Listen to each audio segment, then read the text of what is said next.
Salam Sang Raja. Bab 24. Dua perintah berlawanan. Pertanyaan itu mengejutkan Landes. Mata seperti binatang itu muncul di benaknya secara instan. Mata di balik helm, membuatnya sedikit menggigil. Pria itu memiliki kekuatan seorang prajurit bintang 1. Yang aneh adalah dia tidak punya energi, seolah-olah dia dilahirkan dengan kekuatan itu.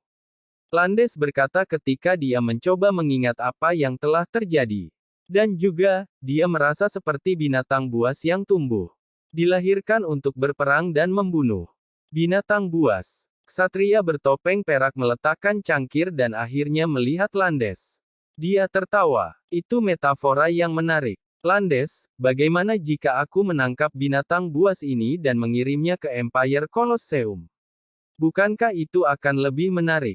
Kolosseum. Itu ide yang bagus, Tuan. Landes berkata dengan datar. Jika bajingan gila itu pergi ke Kekaisaran Kolosseum, dia akan menjadi gladiator terhebat. Akan ada banyak orang yang mau membayar mahal untuknya. Di benua Azeroth, Kekaisaran Kolosseum adalah tempat yang ingin dikunjungi para bangsawan. Ada hiburan kejam dan berdarah yang terjadi setiap hari. Budak yang kuat yang dilatih untuk membunuh dipaksa untuk terlibat dalam perkelahian mematikan dengan semua jenis binatang aneh dan monster berbahaya semua untuk hiburan para bangsawan. Pertarungan berdarah semacam ini telah menjadi kebiasaan di benua Azeroth. Mereka pada awalnya adalah upacara pengorbanan untuk dewa perang. Tetapi telah berubah menjadi sesuatu yang murni untuk sensasi para bangsawan. Ketika mereka semakin gila untuk itu, Kolosseum menjadi rantai keuntungan yang sangat besar. Banyak kerajaan terlibat di dalamnya, dan itu juga bisa meningkatkan pertumbuhan industri perjudian. Banyak orang menjadi sangat kaya darinya sementara yang lain kehilangan semua yang mereka miliki. Apa yang layak disebutkan adalah bahwa menjadi calon gladiator memiliki batasan ketat. Hanya budak dan orang miskin yang tidak memiliki gelar peringkat yang bisa menjadi gladiator. Orang-orang yang berpangkat prajurit dan penyihir tidak bisa muncul di Kolosseum. Warrior Union dan Mage Union percaya bahwa itu adalah penghinaan terhadap serikat jika seorang prajurit atau mage dimasukkan ke dalam Kolosseum. Tentu saja, ini tidak seperti ini ketika dimulai. Banyak bangsawan dari kerajaan super kuat tidak mengikuti aturan ini. Ada suatu masa ketika banyak prajurit dan penyihir dipaksa untuk bertarung di Kolosseum. Perilaku ini telah membuat marah orang-orang paling kuat di benua Azeroth. 500 tahun yang lalu, orang-orang kuat tersebut di bawah seruan prajurit peringkat bintang menyatakan deklarasi kehormatan, Declaration of Honor. Menyapu bersih kerajaan-kerajaan yang melanggar deklarasi tersebut. Memusnahkan 241 kerajaan dan 10.000 kolosseum. Setelah kasus itu, tidak ada satu kolosseum atau kekaisaran yang berani menentang deklarasi. Di bawah deklarasi itu, seorang gladiator hebat sulit ditemukan. Orang-orang seperti Fei yang memiliki kekuatan seorang prajurit bintang 1 tetapi tidak memiliki energi adalah harta di mata orang-orang seperti ksatria bertopeng perak. Jika mereka mengoperasikan semuanya dengan benar, mereka bisa mendapat untung besar. Mereka bahkan bisa berjejaring dengan para bangsawan dari kekaisaran yang lebih tinggi. 1. Setelah malam cerah, ambil 16, 17, dan 18, dan perintah Chambord untuk menyerah. Katakan pada raja mereka yang terbelakang bahwa jika mereka mau menyerah, raja dan menteri bisa selamat, dan warga tidak akan terbunuh dan hanya menjadi budak. Jika tidak, ketika kita menaklukkan kerajaan mereka, kita akan membunuh semua orang yang kita lihat selama 3 hari dan memenuhi kastil mereka dengan darah. Ksatria bertopeng perak berkata dengan dingin. Ketika dia selesai berbicara, energi putih, dingin muncul di tangannya, membekukan cangkir batu giok dan anggur menjadi patung es yang bagus. Ya, Tuan. Ksatria hitam itu bernama Wan, berdiri di sebelah kanan dalam tenda melangkah dan membungkuk. Pastikan kamu menyampaikan pesan ini kepada raja terbelakang di depan semua tentaranya. Ksatria bertopeng perak memiliki senyum main-main di wajahnya. Dia menasihati sambil melemparkan cangkir ke samping. Ya Tuan. Wan membungkuk dengan 16, 17, dan 18, dan kemudian mereka meninggalkan tenda. 2, 3, 4, 5, 6. Kamu berlima mempersiapkan prajurit kamu. Ketika Chambord membuka gerbang mereka dan menyerah, bergegas masuk dengan prajurit kamu dan bunuh semua orang kecuali Angela dan binatang buas. Ksatria bertopeng perak terus mengeluarkan perintah.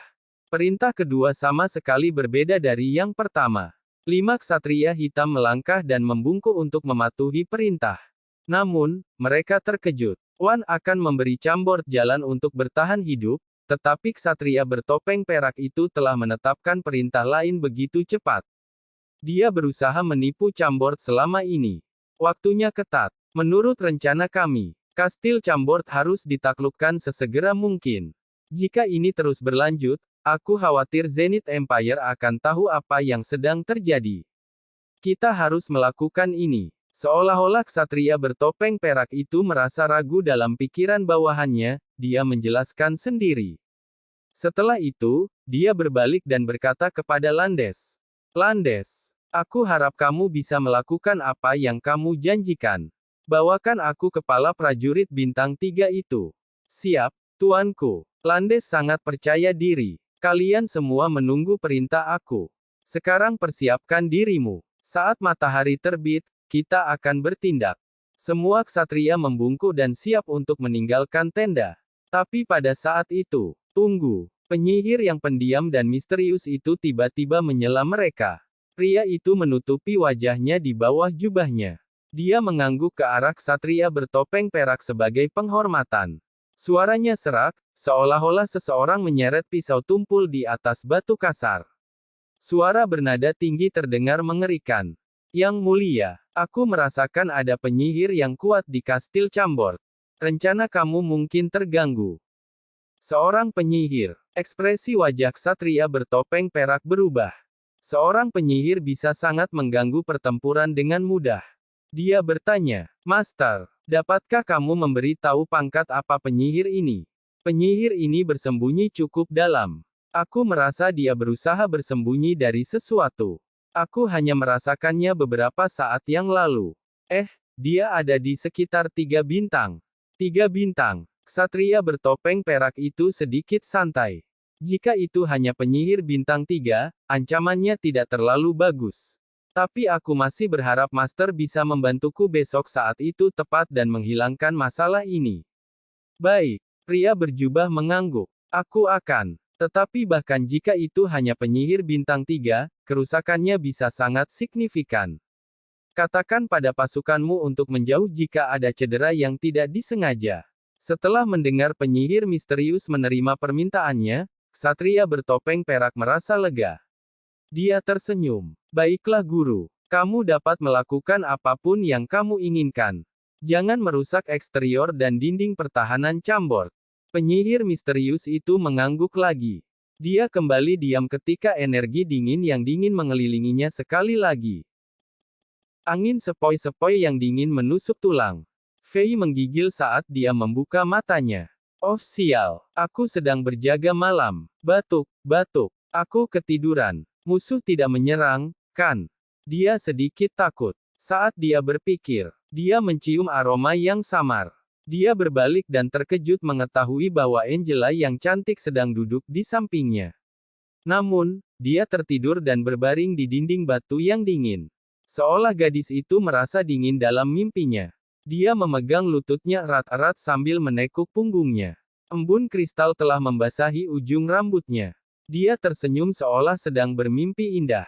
Di bawah cahaya bintang, wajahnya yang putih dan halus memberi Fei kesan peri bunga. Fei sedikit menggerakkan tubuhnya. Dia kemudian menemukan bahwa tubuhnya ditutupi oleh selimut beludru tebal. Angela jelas khawatir dan membawanya kepadanya pada tengah malam. Merasakan kehangatan dari selimut, hati Fei juga hangat. Untuk beberapa alasan. Gadis cantik, baik di depannya mengingatkannya pada cinta pertamanya. Tidak bersalah, murni dan hangat. Semuanya indah. Bersambung.